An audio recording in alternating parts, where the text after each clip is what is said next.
Começa agora o podcast Cruzamentos Literários, uma parceria entre o Instituto Camões, em Brasília, e a Associação Oceanos.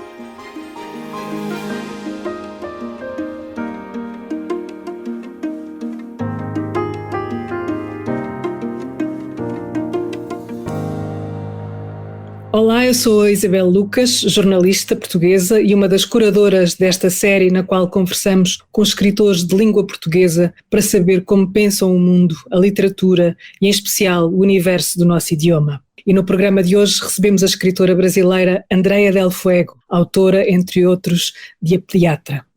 Andrea Del Fuego nasceu em São Paulo em 1975. Formada em Filosofia pela Universidade de São Paulo, a USP, é autora de romances, contos e livros juvenis. Em 2011 foi distinguida com o Prémio Saramago pelo seu romance Os Malaquias, entretanto traduzido em vários idiomas.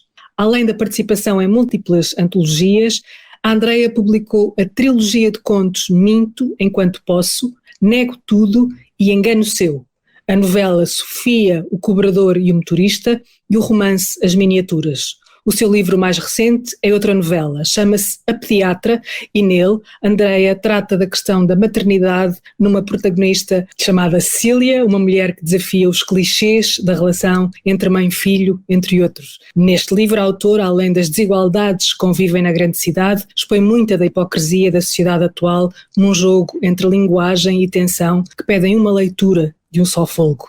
Olá, Andrea. Obrigada por estar aqui neste segundo Cruzamentos Literários de 2022. É um prazer imenso estar com você, Isabel. Estou-me a lembrar, e eu estava lá nesse momento, daquele dia em que você foi receber o Prémio José Saramago, em 2011. O que é que esse prémio mudou na sua vida enquanto escritora? Ele mudou agora, depois de tanto tempo, né? A gente consegue fazer uma análise que só o tempo consegue, não é? Mas desde o segundo ano, após o prêmio, quando o livro começou a ser traduzido em outras línguas e publicado em outros países, né, eu percebi que o prêmio era um prêmio para os Malaquias, né, era para o livro, aquele livro lido naquele momento por aquele júri, né. Claro, o Prêmio José Saramago é um prêmio que pensa num jovem autor com seus primeiros livros ainda e pensa, é quase um voto de confiança, talvez, é também uma aposta em autores que possam seguir ainda esse trabalho da literatura e da língua, né? Mas, sobretudo, eu vejo ele, sobretudo, como um prêmio, acho que os prêmios, eles são assim, né? São os prêmios em relação àquele livro, né? No sentido de que o autor, eu acho, conversando com os meus colegas escritores e sendo professora há mais de 10 anos de oficinas de escrita, eu percebo como a transformação que há entre um processo literário e o outro, né? Os autores são sempre os mesmos, né? Ainda que a linguagem possa permanecer e ser identificável nos próximos livros, quero dizer o seguinte, que é imponderável de cada autor. Agora, é claro que essa distinção, uma das distinções mais importantes em língua portuguesa, me deu confiança em manter. Eu manteria a produção literária de qualquer jeito, né? Eu escrevo desde a adolescência e só fui publicar com quase 30 anos e a publicação foi quase um acidente, mesmo que não houvesse publicação eu estaria escrevendo, mas a confiança de uma recepção, que a obra poderia ser acolhida por uma recepção. Porque antes dos Malaquias eu escrevi textos, essa trilogia, Minto Enquanto Posso, Nego Tudo e Engano Seu, foram livros contos publicados por editoras artesanais ou pequenas editoras, e eu sempre circulei entre os amigos. Eu nunca passei do meu círculo do bar de colegas escritores, né, devo dizer. Tenho um amigo, escritor brasileiro, Marçal aqui, que sempre disse que nós somos uma seita de 3.000 e que os livros vendem 1.000 exemplares no Brasil, porque são esses que mantêm curiosos e muitos escritores também para ler a própria literatura contemporânea brasileira. Acontece que há mais ou menos de 10 anos para cá, 5 anos para cá, essa é uma outra conjuntura, essa conjuntura da recepção, né? De uma recepção para a própria obra, um país que agora lê a si próprio. Eu penso nisso nos últimos 5 anos. Fala-me um bocadinho dessa nova recepção que você sente que está a mudar, ou seja, há uma maneira nova de receber os livros. Isso vem desde quando? E como é que ela se sente? Olha, a gente teve o fenômeno Itamar Vieira Júnior, não é? Que vendeu 300.000 exemplares e veio do Prêmio Português, Leia, e depois aqui, publicado pela Todavia, e é um autor que estreou com seu primeiro romance e que passou de qualquer bolha dos leitores de literatura contemporânea, por exemplo, né? E acho que havia alguma coisa fermentando durante esses anos todos para fazer um solo, que é esse solo para a recepção da obra do Itamar, por exemplo. Muitos livros publicados antes e acho que muito trabalho mesmo de clubes de leitura ou de programas de literatura das universidades e mais ainda a escrita e publicação espontânea em todos os lugares do país. A gente atravessou uma pandemia e eu, como, assim, dando só uma anedota do círculo que foram as oficinas de escrita, sempre metade dos alunos estavam no seu primeiro ou segundo ano terminando o seu projeto e tenho notícias de que quase todos publicaram, estão em vias de publicar. Livrarias de rua que retomaram o fôlego, os leitores que tomaram também a palavra, não é mais só o crítico dos grandes jornais, das revistas literárias, temos poucas, que indicam a sua leitura. Claro que com parâmetros distintos, leitores, por conta das redes sociais, o Instagram e outras redes mais, agora os leitores não são mais silenciosos. Claro que os leitores silenciosos, eu sou uma delas, por exemplo. Mas há uma legião de jovens autoras e autores mais velhos também, que agora dividem isso publicamente. E isso tem uma capilaridade imensa de difusão do próprio livro, e isso aconteceu, eu queria dizer a palavra espontânea, mas sempre acho que há muita coisa acontecendo, invisível, não que é mágico, invisível porque não estamos podendo notar a luz do sol, para que isso aconteça. Nos últimos anos, assim, eu tenho ficado espantada com o que vem acontecendo, e nunca foi tão fértil, nunca foi tão fulgurante. Autores novos, editoras das pequenas, médias e grandes abertas à publicação de novos nomes, mas abertas para a própria literatura contemporânea. Eu publico há 20 anos e era mato quando eu comecei a publicar, não era assim. Era um outro ambiente. Ou você publicava por uma grande editora, ou você ficaria sempre abaixo do radar. E hoje os livros, inclusive independentes dos autores, né, eles alcançam grandes prêmios, alcançam leitores, editoras independentes, editoras pequenas que vendem 5, 10, 15, 20 mil exemplares de um autor, de uma autora. É notável. Curioso você ter mencionado o livro do Itamar Vieira Júnior, O Torto Arado, que com o seu Os Malaquias, também como o seu Os Malaquias, foi um livro que ganhou um prémio em Portugal, ou seja, estamos a falar de 2 livros que venceram prémios em Portugal e depois voltaram ao país de origem. No caso do Itamar, ele foi publicado aqui primeiro e lido aqui primeiro, o seu isso não aconteceu, mas como estamos a falar aqui num podcast que é destinado à divulgação das literaturas em língua portuguesa, esta ideia de que nós nos estranhamos, mas apesar de tudo parece não nos estranharmos assim tanto, porque há aqui quase uma espécie, você falou em uma aposta quando ganhou o prémio, há aqui quase uma espécie de reconhecimento de novos autores no país onde eles não escrevem, mas que partilham a mesma língua. Esta ideia de língua, de escrever em língua portuguesa, o que é que significa para si, que é uma pessoa que vive numa metrópole, que tem mais população do que Portugal inteiro, que foi feita, a sua identidade foi construída nesse meio, e lidar com uma língua que é ao mesmo tempo é uma ferramenta, que no caso do Brasil é uma ferramenta de colonização, não é? E depois também é uma ferramenta de libertação para quem lida com ela enquanto escritor. Fala-me desta relação tão estranha e ao mesmo tempo também tão próxima, não é? Aqui, bom, no Brasil, né, nós com a língua portuguesa e o resto do nosso continente, aqui América do Sul, né, ter tido colônia cuja língua inseminada, digamos assim, foi a língua espanhola, a gente tem uma certa solidão linguística. Nós poderíamos ter tido uma troca muito maior se os nossos vizinhos falassem português ou se nós falássemos espanhol. A troca entre autores de língua espanhola aqui do nosso continente, da América do Sul, é muito maior, assim, o tráfego entre países, entre autores, né? Acho que o México nos lê, a Argentina nos lê, esses países nos leem, né? Mas eu acho que leria muito mais se não houvesse ainda essa necessidade de uma tradução, né? Sem dúvida. Ao mesmo tempo, talvez, aqui pensando alto contigo, Isabel, né? Estarmos nós com a nossa própria língua, sem ter esses vizinhos, talvez fizesse com que a gente quase a protegesse como a única coisa que se tem, né? Porque a língua mãe não é qualquer coisa, né?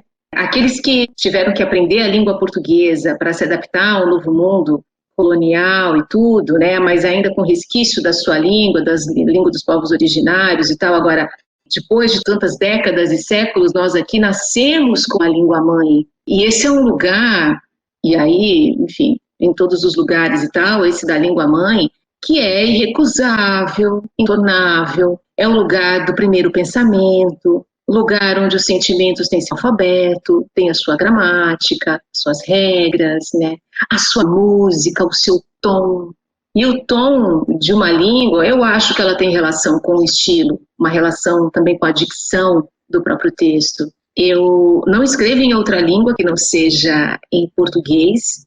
Acho que, inclusive, aqui autores brasileiros têm alcançado também mais traduções, né? Era uma coisa mais rara que um autor brasileiro contemporâneo fosse traduzido em outros países. E isso tem acontecido, tem aumentado. A gente teve um apoio da Biblioteca Nacional, eu não tenho certeza se nós temos ainda esse apoio de tradução, mas eu sei que tivemos. Ainda assim, e a gente está num momento cultural, enfim, que a cultura não é valorizada como ela merece, quem sabe mudemos esse cenário nos próximos anos, mas ainda assim eu vejo livros atravessando o continente, para a comunidade árabe, enfim, chegando no México, chegando nos Estados Unidos, a nossa língua portuguesa.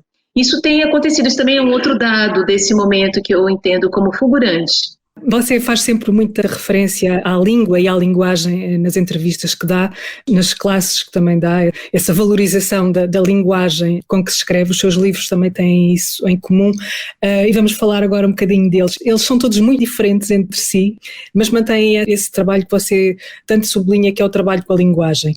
Voltando a este último, a Pediatra, uma leitura muito rápida, escrito também me parece num tempo muito rápido, ou seja, você escreveu este livro em 2019, não foi em muito pouco tempo. Fala-me da gênese deste livro e daquela ideia que acho muito bonita que você falou num dos documentários dos Herdeiros de Saramago, quando compara o ato de fazer um livro ao ato de criar um tapete. Essa tecelagem da ficção e a tecelagem pura e dura do tecido, o que é que elas têm em comum? Sim, bonito você ter trazido de volta essa ideia. Essa ideia do tapete, né, ela vem do fato de as minhas tias em Minas Gerais, né, que é o interior de Minas e que tem uma herança portuguesa no seu catolicismo, na culinária, eu acho que até na sua personalidade, elas vivem até hoje isso, desde que eu me entendo por criança e tal, elas tecem, né, tapetes de linha de algodão.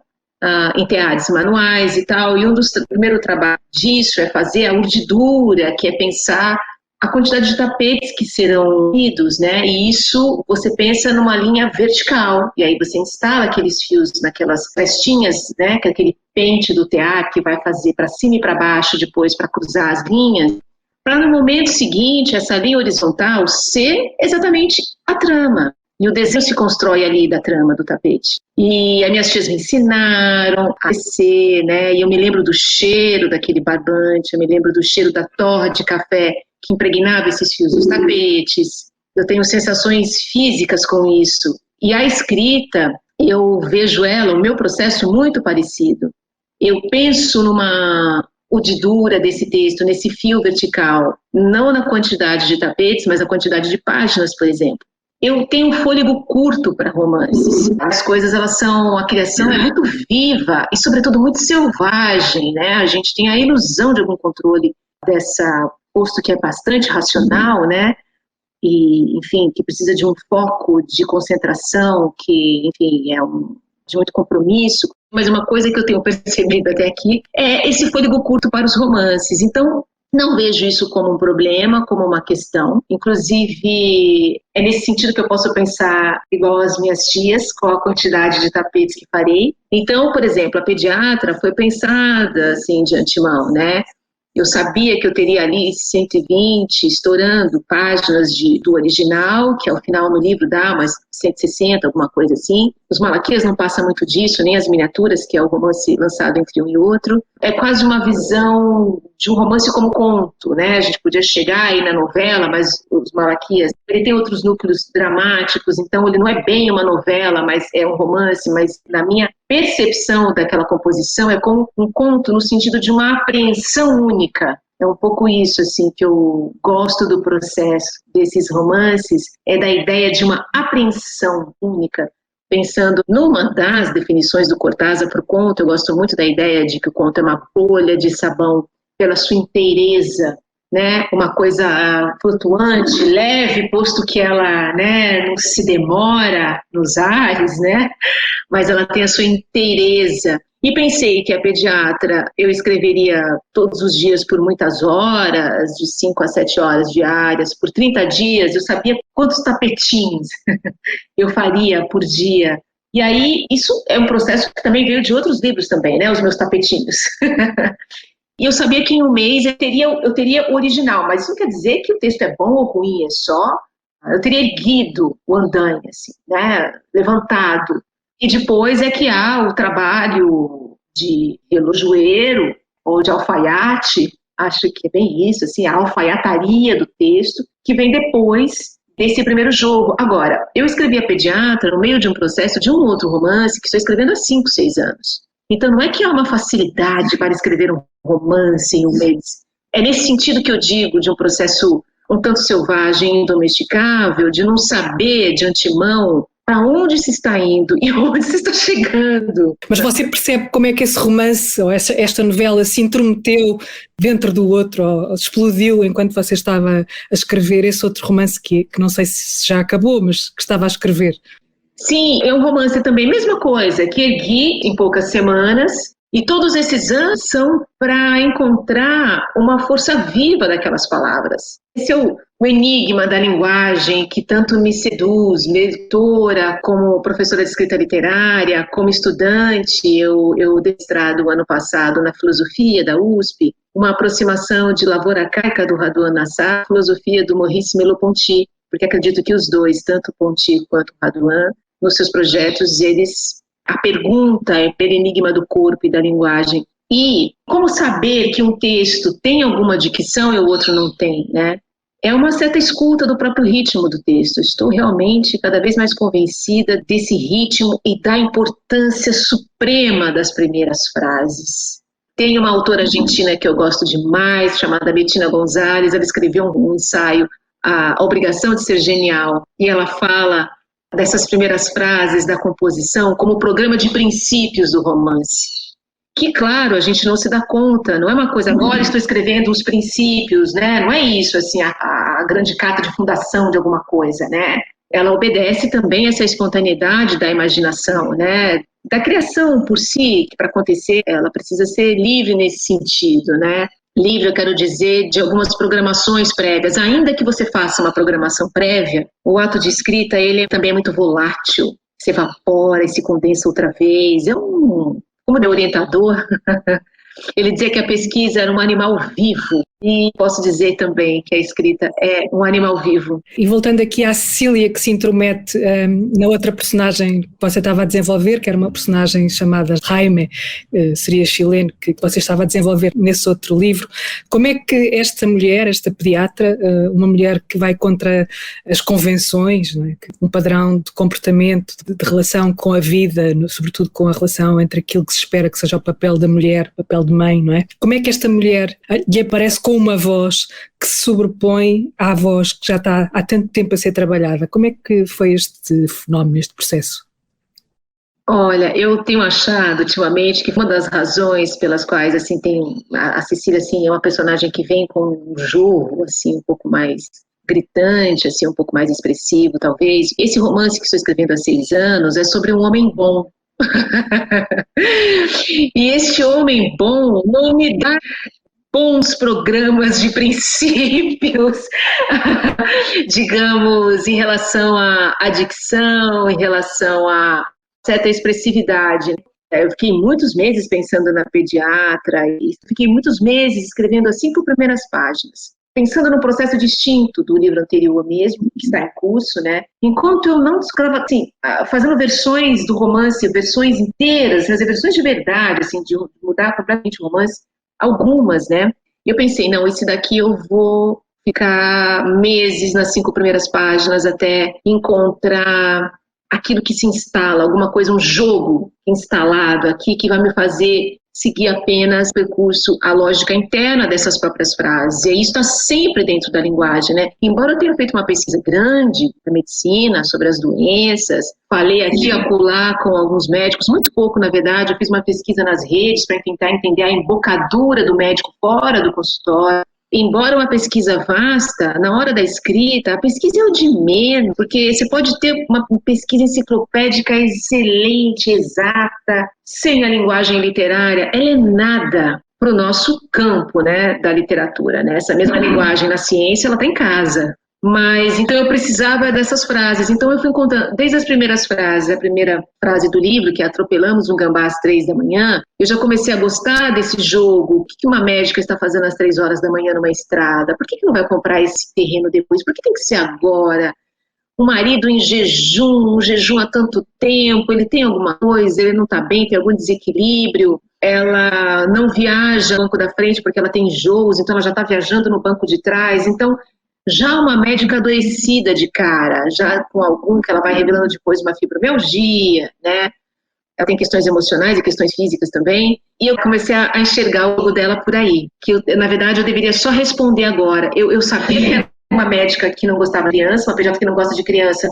É um jogo ótimo para brincar, uma bolinha perfeita para colocar em campo, porque é só colocar ela diante das situações da qual ela não foge, que é o próprio consultório pediátrico, ou seja, ela não gosta e vai ter que encarar o que não gosta, isso por si já me daria situações, mas eu precisava de mais do que isso, né? Eu precisava saber qual era a persona, o jeito, a dicção dela. E quando foi parecendo assim uma construção de frases, por isso um discurso indireto livre, em que justamente quando ela se refere ao que está acontecendo fora, um diálogo nunca é parágrafo, travessão, como se entrasse alguém em cena, é sempre dentro daquele discurso indireto livre, porque está sempre dentro do pensamento dela. Isso não é novo, né? Digamos, essa técnica de escrita, isso é mais velho que o mundo, mas eu não escrevi assim antes, então eu achei que essa era a forma, não tirar o leitor, aquela história, não tirar o leitor da mulher encapsulada, então a gente tem acesso só à cápsula mental dela, porque uma das ideias foi tentar escrever uma personagem como se ela não soubesse que está sendo escrita. Então foi um prazer imenso também partir desse ponto de enunciação, de que eu estou descobrindo o personagem, de que isso deu uma liberdade imensa para seguir com esse discurso dela que não tem paciência, que é politicamente incorreto, que é, em 2022, altamente reprovável, também vindo de uma mulher. Pela manhã, parte do que eu mereço se oferecia sobre a mesa. Bolo mono, manteiga em consistência de pomada, banana amassada com canela, café calcinante, minhas cápsulas de vitaminas não pires. Daisy não estava na cozinha, o que aumentou o nível de conforto do serviço. Meu pai a ligou avisando que os exames estavam excelentes, em poucos dias nos trombaríamos em nossos consultórios. Sua voz estava mesmo vigorosa e pulsátil, me deu ânimo, ele se sentia em plena forma e eu também, pensei. Meu corpo, aliás, estava na culminância e eu não sabia calcular em quantos dias ou semanas iniciaria a queda diária e sem pressa. Porém, ainda não. Eu me situava no alto da tensão de um sol ao meio-dia, horas antes de minha casca rachar e babar o suco que as moscas esperam. O corpo pode não ser acessado justamente no apogeu. Nesta manhã eu estava desperdiçada. Celso ocasional era pouco, era para eu estar nua, sem casca, com um homem pela manhã e outro à tarde. Um terceiro à noite, se não estivesse esfalfada. Inaceitável que uma legião não estivesse espetando minha densidade de sobremesa, seio que criança nenhuma pisoteou até murchar, vagina nulípara, nunca posta à prova. Músculo rosa, mucosa vítrea como a maçã de quermesse. Eu permanecia inédita. Eu confesso que antes da publicação eu fiquei receosa. Nunca havia ficado ansiosa antes dos livros. Uma das coisas é porque, existencialmente, para quem leu o livro e tal, eu sou a mãe prana. Eu sou aquela mãe que a personagem fecharia a porta na cara dela. E ela, a Cecília, ela ofende pessoas que me são muito caras. E pensei, será que haverá uma recepção que vai compreender a profunda crítica que eu estou fazendo a tudo isso? Não só a cesárea, isso é uma discussão, enfim, a questão, a abordagem das próprias mulheres, muitas vezes, com as mulheres que vão parir pela primeira vez. A constatação de que parir é coisa perigosíssima em qualquer circunstância, e de que há um imponderável, uma iminência. Sim, desculpe-me só interromper aqui pelo meio, mas você disse uma coisa que me faz muito sentido e era para uma pergunta que eu ia fazer mais à frente, mas faço agora, que é, neste seu livro, as mulheres são as grandes inimigas das próprias mulheres. São elas que se boicotam umas às outras e que de alguma maneira, a partir de uma se vê o oposto da outra. E estou a pensar sobretudo na relação da Cecília com a empregada, a Daisy, não é? Que é ao mesmo tempo, é maquiavélica de alguma maneira, uma relação estranha entre duas mulheres que uma é dominante e outra é dominada, mas que não é só isso, não é?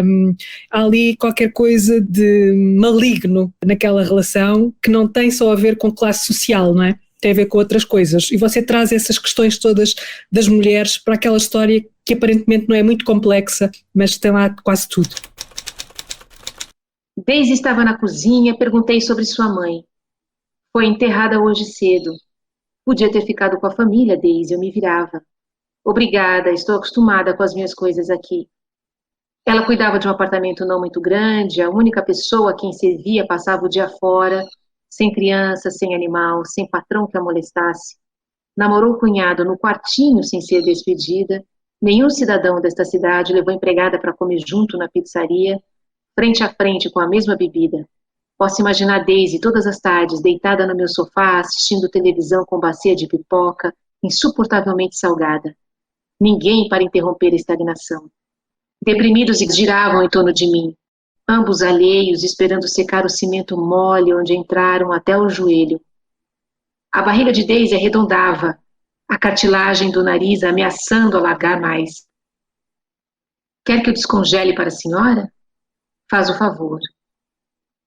Serviu-me a refeição balanceada, tirou da geladeira a torta de frango que havia feito dias antes e sentou ao meu lado. Não me incomodava, contanto que não chorasse, eu não daria conta. Está fazendo seguimento no posto? Sim. Falta exame que vê se tem Down. Não vai dar nada, respondi. Tenho um sobrinho Down, filho do som com a minha irmã. Sempre havia mais coisas nessa família, pensei. Vou prescrever e deixar cada no hospital onde atendo. Depois passo o dia e horário. Daisy sorriu por educação, ficou na torta. Dissolvido o drama de conseguir o exame, vinha outro de saber o resultado. Se a gente for pensar, por exemplo, que os direitos civis que nós mulheres buscamos e que isso não inclui a personalidade. Uma mulher, assim, para ter seus direitos reprodutivos, empregatícios e todos esses que a gente luta por eles, né? A premissa não é de que a gente seja sozinha para isso. Absolutamente, a gente continua todas nós frutos da queda. Não quero ser religiosa, mas esse termo da queda, do sentido de que nós não nos perfazemos, nós não somos perfeitas. E aí isso bate muito de frente com a ideia da maternidade, da enfermeira, da pediatra, né, que se espera uma ternura redonda e quentinha, receptiva, né, sempre receptiva, sempre acolhedora. Eu acho que, inclusive, mesmo a pessoa mais terna do mundo tem momentos em que isso se estilhaça, que pendula para um outro ponto, porque também vejo a alma, o espírito, entendendo isso como pensamento, ele também é muito solto, e ele, para entender e para conhecer o mundo, ele percorre todas as zonas. E pensar também que, aí no caso, a Cecília, ela ocupa também um lugar, esse lugar dos homens, né? Ela é competitiva, ela é territorialista, ela tem autonomia moral no sentido de que eu penso o que eu quiser, seja ele aprovado ou não. Ela tem autonomia social, ela ocupa um lugar de poder que é a medicina. No Brasil, a medicina, o médico tem poderes extraterrestres praticamente.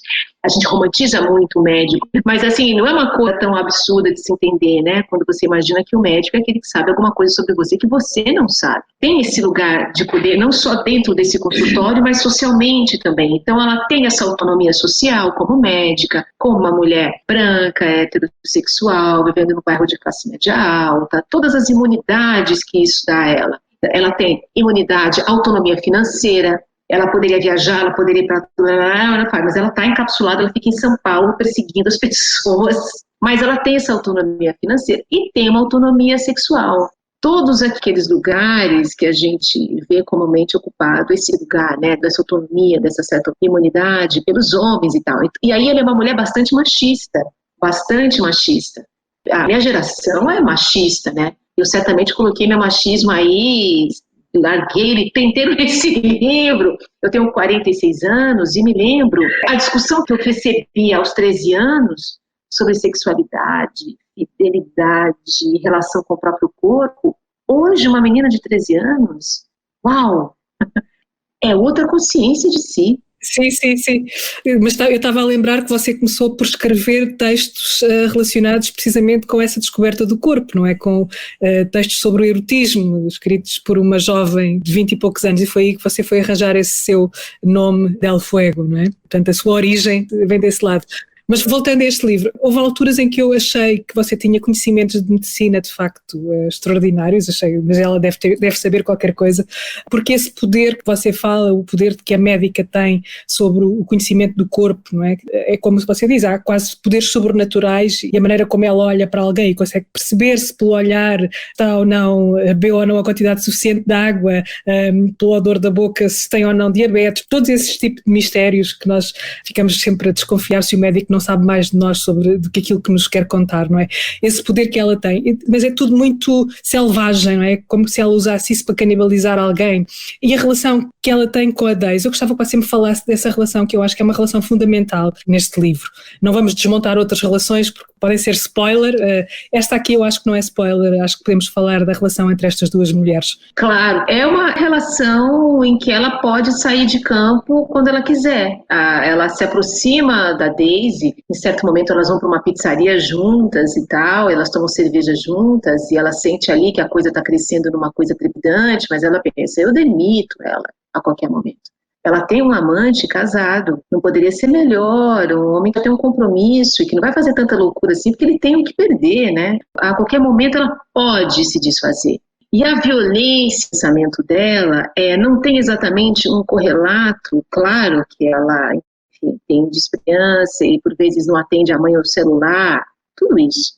Mas ela, por exemplo, ela não machucou fisicamente nenhuma criança, assim, ela não quebra o pacto social, de fato, na maior parte do tempo, assim, ela exatamente não é uma quebra, né, porque como ela se vale dos protocolos científicos da ciência e por eles serem factíveis, porque existem e porque funcionam, esse protocolo científico, eles tratam, eles curam, ela pode ser o que ela bem entender por trás deles, ela só segue o protocolo. Ela mesma diz no livro, assim, não é preciso muito, assim, para não ser terrível, apenas você segue o protocolo e a coisa acontece. Um antibiótico tem seu efeito, um corticóide tem seu efeito, mas para tanto, ela não se aproxima de crianças com doenças crônicas, e porque isso vai atrair pais de crianças com doença crônica, e isso estende uma relação entre ela e o paciente, que é o que ela não quer.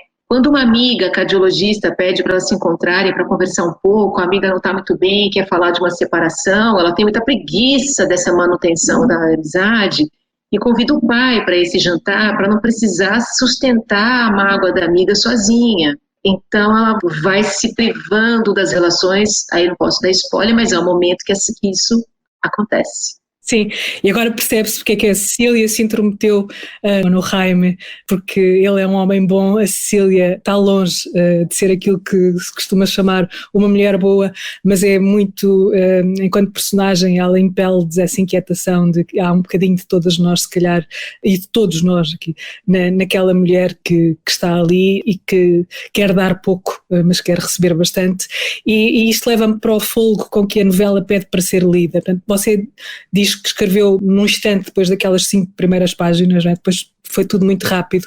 É como se essa voragem tivesse também contaminasse o leitor e leva-me para outro elemento que você privilegia muito na sua escrita, que é o tempo, outro elemento muito importante. E este tempo, o tempo desta narrativa, é como se extravasasse a própria narrativa para se intrometer no ato de leitura. Como é que é a gestão deste tempo? Ou seja, o tempo, que é o tempo da trama, o tempo em que tudo se passa, com o tempo da escrita e com o ritmo que se quer impor àquele texto. Fale-me desse processo. Naquele trabalho do Paul Ricoeur, Tempo e Narrativa, que é interessante, que ele pensa tanto no tempo aristotélico, digamos, o tempo mecânico, o tempo, enfim, dos astros, né, com o tempo de Santo Agostinho, que é o tempo subjetivo, e eu adoro a análise que ele faz, de que é na literatura, é na poética, que essa aporia se resolve. Ela só se resolve na própria literatura.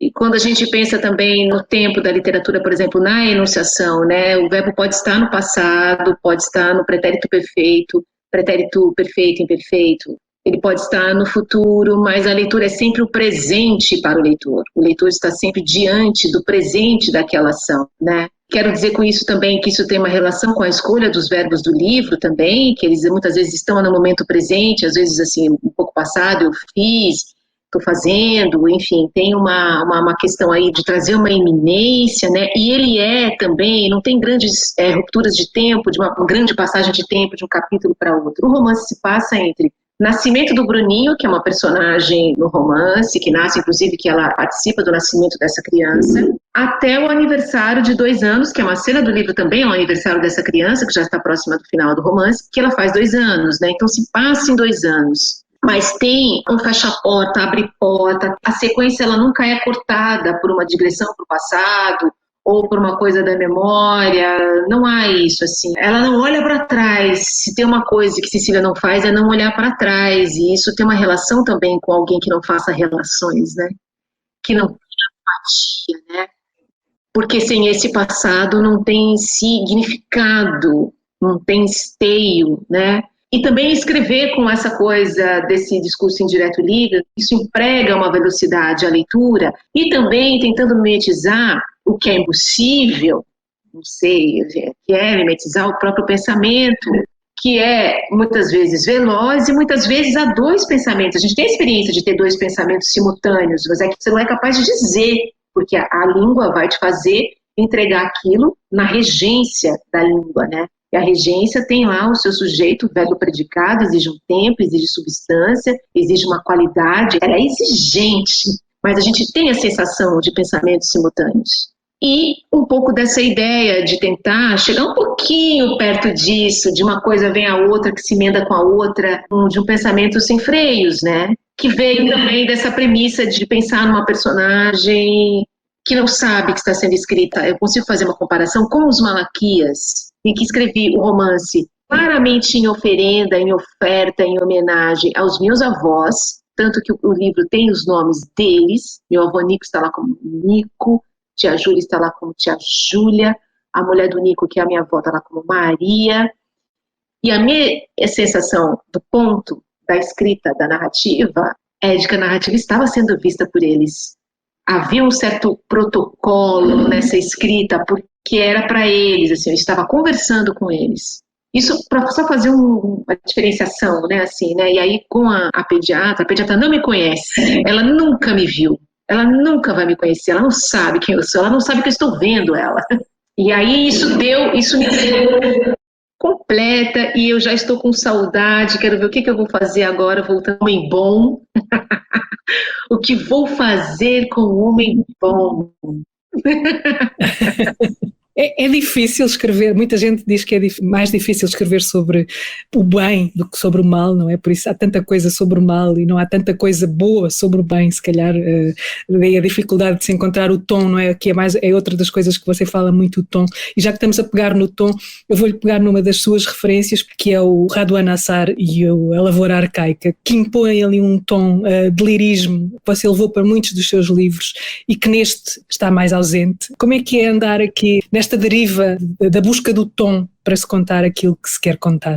O primeiro romance, os Malaquias, né, a prosa poética e o realismo mágico serviram muito para que eu encontrasse aquele tom, porque ele faz uma pergunta sobre a orfandade, faz uma pergunta sobre a morte, faz uma pergunta sobre o ciclo da vida e da natureza. Logo na primeira página, o embate entre o homem e a natureza. Os pais do meu avô, meus bisavós, morrem eletrocutados, cozidos por dentro por um raio que cai na casa, né? Morre de um acidente natural, é o primeiro embate desse homem com a natureza. Depois tem o embate do homem com o progresso humano, porque a partir da construção de uma hidrelétrica, o tal progresso chegando, eles perdem a casa, e essa casa está num vale que será inundada pela represa. Tinha essa coisa de brincar com as águas, tinha qualquer coisa de sublime, de transcendente. Tem uma personagem que transcende, que é a Geraldina, que é uma personagem que morre, mas as suas moléculas ainda interagem com a água da própria represa, por exemplo. Claro, tudo isso na caminha do realismo mágico, que é o que faz isso possível. O segundo livro, que é As Miniaturas, é um livro sobre sonho, mas a ideia era escrever sobre sonhos sem ser onírica, sem ser poética, sem sublime algum, sem prosa poética, sem a poesia, seco, mas com um realismo mágico, jogando uma ideia de que há um edifício no centro da cidade onde as pessoas precisam passar para sonhar. E é um jogo bem mais difícil, digamos assim, e um livro muito a partir de uma ideia. Era uma ideia a partir do livro do Artemidoro de Daudes, um grego do século II, que escreveu sobre a interpretação de sonhos, que teria sido leitura de Freud e tal. Ele escreve para ensinar o seu filho, para se defender dos seus oponentes, ele fazia a oneirocrítica, ele fazia a interpretação de sonhos e cobrava por isso. Aqueles sonhos premonitórios era possível para algumas pessoas, os reis, pessoas muito especiais, mas nós, a interpretação do sonho, ela tinha muita relação com o que já estava no corpo, com o que já estava acontecendo no presente. Então, se uma viúva sonha com uma baleia, significa alguma coisa. Se uma virgem sonha com uma baleia, significa outro, ou seja, metade do significado já está diante dele, é quase uma continuação fisiológica daquilo. Eu me apaixonei por essa ideia, foi a partir daí que surgiu As Miniaturas. A pediatra, pensei também em me afastar mais ainda, e dessa vez romper com o realismo mágico zero, prosa poética, então, nenhuma, não há sublime, não há nada muito acima do chão. Abre porta, fecha a porta, tem um carro, tem uma mulher na minha frente, tem um homem na minha frente, tem alguém que precisa sair daqui. E para experimentar mesmo, assim, experimentar a linguagem nesse, como vai a dança, sabe, num outro tom, porque tudo isso vai pegando um outro tom. Agora, eu não acho que a pediatra seria este mesmo, claro que não seria este mesmo livro, mas o que ele seria numa prosa poética com realismo mágico, tal qual os Malaquias. Não sei se ele teria essa sensação verossímil, que é aquela que eu buscava para ela, assim, como se ele estivesse diante de uma mulher mesmo, sabe, vendo ela. Eu acho que a prosa poética, o realismo mágico, no caso, veja, no meu caso, aqui nessa experiência, ela não foi o caminho. Eu digo isso porque o realismo mágico e a prosa poética são sim maneiras de se aproximar muito das personagens. Sim, essa sua diferenciação entre os livros são todos diferentes, acho que você disse qualquer coisa numa entrevista, não me lembro onde, que poderiam ter sido várias autoras a escrever, autores diferentes a escrever cada um dos livros, quase, é quase essa sensação que fica, não é? Como se você se tivesse multiplicado ou dividido em várias Andreias e cada diferente Andreia pudesse ter escrevido um dos seus livros, que nenhum é igual, mas eles partilham dessa gênese, que é o trabalho da linguagem, e se calhar pela linguagem conseguimos chegar à Andreia Del Fuego.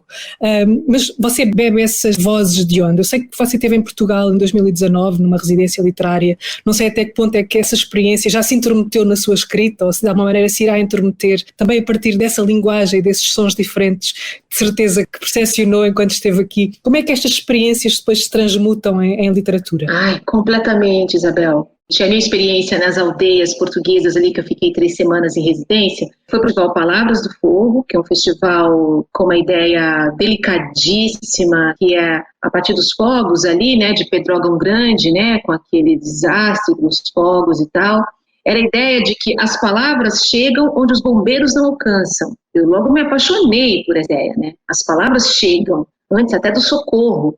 Então, a ideia da residência era circular por asilos, por escolas com crianças órfãs, bibliotecas, aldeias em que as escolas estavam cobertas de mato, porque não há mais criança, mas construindo-se as casas de repouso para os idosos, supermercados onde ao lado da carne tem a vela despedindo de um tio, já com o nome tio, mãe, avó, porque as pessoas estão morrendo, as pessoas mais velhas, os mais novos saem de lá muito cedo e também não voltam, né? E tem um silêncio. Eu fiquei em Penela durante a maior parte do tempo, eu fiquei exatamente em Penela.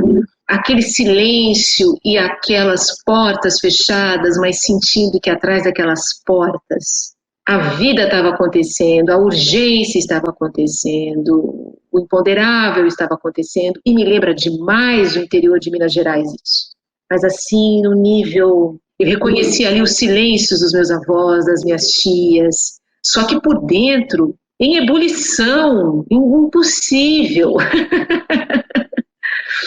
Mas há um misto de uma aceitação com uma aceitação e coragem no mesmo lugar, sabe? Eu fiz muitas anotações. Aliás, eu estava com a pediatra na cabeça lá, eu conversei com uma pediatra idosa numa dessas palestras e perguntei exatamente para ela uma pergunta que, inclusive, a resposta dela me levou a uma cena da pediatra. Foi desta portuguesa querida pediatra, já aposentada. E eu perguntei a ela, eu disse que livro estava escrevendo, e ela logo já se divertiu, e eu gostei muito de quando ela se divertiu. Falei que era uma pediatra que não gostava de criança, e ela vibrou, achou divertido, e eu perguntei para ela, como é uma pediatra mãe?